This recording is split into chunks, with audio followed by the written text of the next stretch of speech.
revolta, eu cresci com muita raiva da minha mãe, eu tinha muito ódio da minha mãe. E ela chegou nervosa da rua, me bateu e eu peguei o estilete, né, e cortei o meu pulso. Meu nome é Caroline Castro, sou empresária e eu nasci numa família já destruída, né? Numa família em que eu via meu pai batendo na minha mãe, meu pai traía muito a minha mãe, então era sempre brigas dentro de casa. Foi quando minha mãe se separou do meu pai, a gente nessa época morava em Maceió e eu voltei para São Paulo. Então isso me causava muita revolta, eu cresci com muita raiva da minha mãe, eu tinha muito ódio da minha mãe. Tanto que teve a minha primeira tentativa de suicídio foi depois de uma briga, ela chegou nervosa da rua, me bateu e eu peguei o estilete, né, e cortei o meu pulso. Foi quando eu já comecei, aos 12 anos já experimentei o cigarro, aos 13 eu já iniciei a bebida, aos 14 anos eu iniciei nas drogas também. Eu usei maconha, êxtase, lança, haxixe.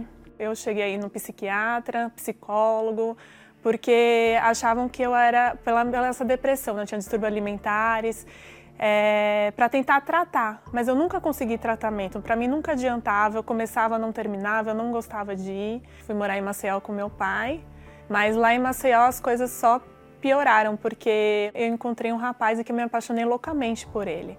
Engravidei dele e foi pior, porque mesmo eu grávida, mesmo com barrigão, ele achava que eu traía eu apanhava, passei a apanhar. Eu vim visitar minha mãe em São Paulo, né? Só que eu já vim com uma passagem só de ida. E quando eu voltei, você voltar para casa da mãe, que você já tem um relacionamento assim com um filho, eu passei a ser muito mais humilhada. Todos os dias ela me lembrava que eu só estava lá por conta do meu filho. Que se fosse por mim, ela já tinha me colocado na rua. Então, assim, um prato de comida que eu comia, eles jogavam na minha cara porque estavam me sustentando através daquela comida, que sustentavam o meu filho porque davam um prato de comida para ele. A irmã do meu padrasto, né, ela frequentava aqui a igreja e ela passou a toda vez que ela me via, ela, vamos encarar comigo na igreja. Só que antes disso, eu tinha um preconceito com a igreja, né? E eu falei assim, olha, meu Deus, lá vai ser minha última porta. Se o Senhor realmente está lá e o Senhor existe, o Senhor vai mudar minha vida. Porque senão dessa vez eu vou me jogar, eu vou conseguir me matar. E eu lembro que um pastor me atendeu e o jeito que o pastor falava, e assim, ele foi o primeiro homem que chegou perto de mim sem nenhuma intenção. Ele falava assim, ele falava que minha vida ia mudar. Então, por amor ao Senhor Jesus, né, eu entendi que eu tinha que deixar tudo. Deixar balada, deixar as mágoas. Quando eu entreguei para o Senhor Jesus tudo isso, eu lembro que eu cheguei em casa, eu falei assim, mãe, vem, me dá um abraço. E ela sem entender, eu falei assim, vamos orar junta? Que eu quero a partir de agora te pedir perdão por tudo que eu fiz. Então assim, eu não esperei o perdão dela, eu pedi o perdão para ela.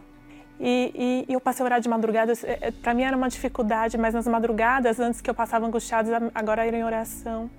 Passei a ler mais a Bíblia, tudo que era pregado e falado no altar, eu obedecia.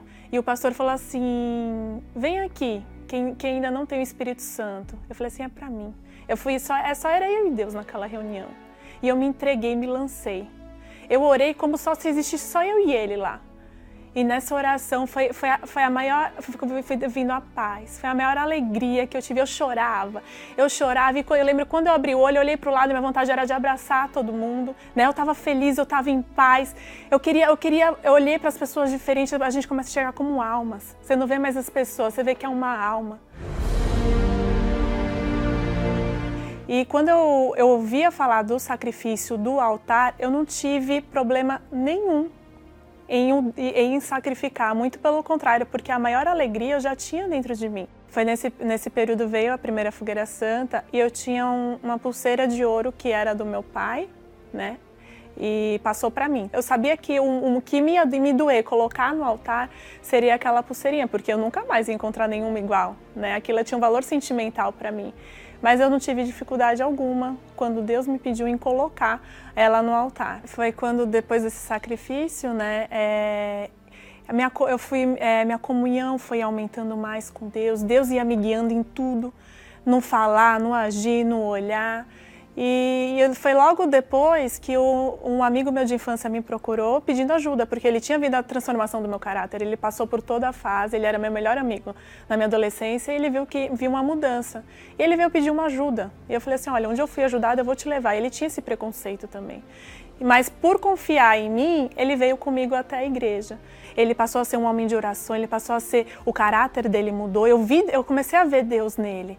E aí até um dia que o Felipe veio falar comigo, falou assim, Carol, Deus me mostrou que você é a mulher que eu quero passar o resto da minha vida. Eu falei assim, mas você tem certeza? Você sabe que eu não vou tentar namorar? Ele falou, não, Carol, eu tenho certeza que você é a mulher para casar. Deus colocou essa certeza dentro de mim, eu falei, minha hora chegou.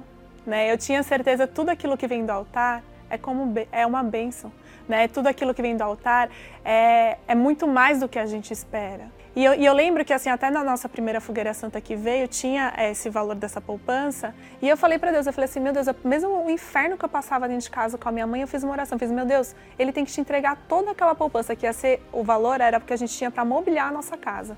Quando foi no dia seguinte, o Felipe veio e falou assim, Carol, Deus me pediu toda a poupança.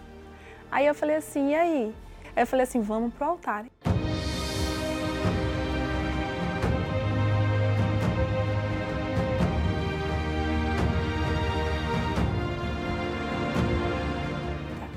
A obra de Deus, ela não é em partes, ela é completa, né? Então Deus, minha vida hoje é totalmente, posso falar que todas as áreas minha vida é completa. Para quem antes dependia, né, dos outros para poder sustentar a mim e o meu filho, hoje eu posso dar para os meus filhos do bom e do melhor, né? Para quem antes vivia apanhando, hoje dentro de casa meu marido só me dá amor, só me dá carinho.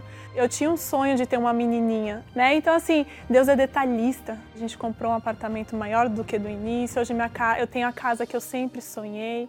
Para quem antes era desempregada, vivia dependendo dos outros, hoje eu sou empresária. Ou antes, no início, quando eu entrei na igreja, as pessoas zombavam de mim. O que você está fazendo lá? Você vai perca de tempo, eles vão te roubar. E hoje ninguém fala nada, muito pelo contrário. Muitos ainda que não vieram falam que a melhor decisão da minha vida foi estar na igreja. Não é porque minha vida hoje está transformada que eu deixei de sacrificar, muito pelo contrário.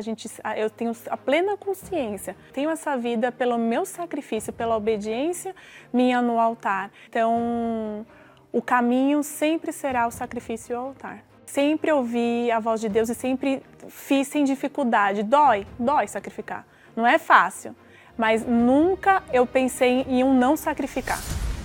Porque eu sei que tudo isso passa, né? Tudo isso vai ficar e o maior e melhor eu já alcancei, que é a minha salvação.